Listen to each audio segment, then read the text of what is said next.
Outrage in Washington, where a transgender female cross-country runner is dominating with 3 top 2 finishes in 8 races as a sophomore.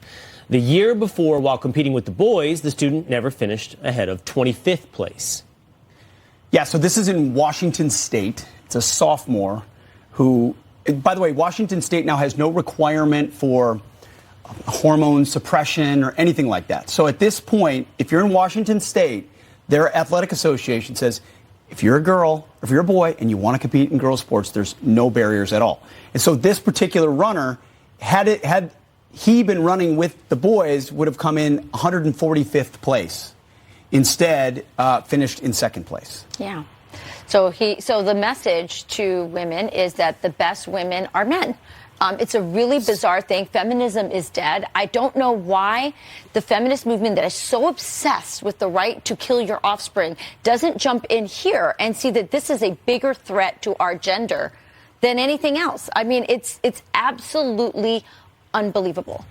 The Washington Interscholastic Association policy says the following: WIAA, gender identity eligibility rules, which have been in place for more than 13 years, follow Washington state non-discrimination laws, which protect full access to athletic activities for students. So all that's required, as you just explained, Pete, then is a declaration.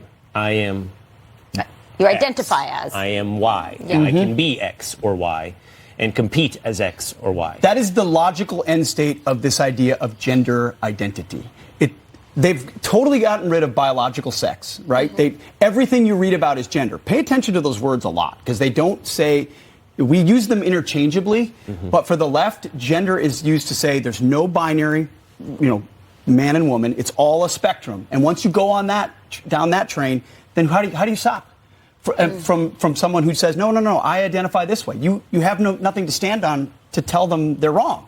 Right. So states like Washington are just showing the inevitable end state of this kind of policy, because no one's going to stand up and say, no, you can't, because then you're discriminating, because you're actually saying, no, there are men and women.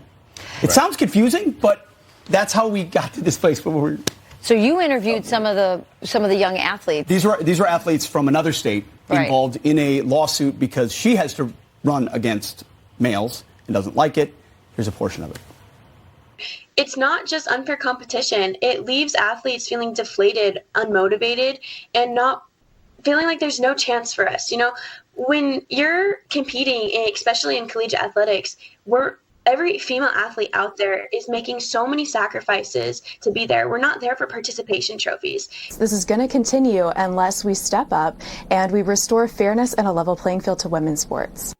Yeah, they use the fear of offending people or we're so afraid of being labeled as intolerant or transphobic that we don't tell the truth. Yes. And other people get hurt. These young girls who are working so hard, they're the ones being hurt. Our entire gender, because I look at this as a woman, what's the end game here? No. Where does this go? What happens to my gender? What happens to children who benefit from the fact that I am a woman, I am a mother, I have innate differences? I mean, this has huge repercussions, and the most revolutionary thing you can do is just tell the truth.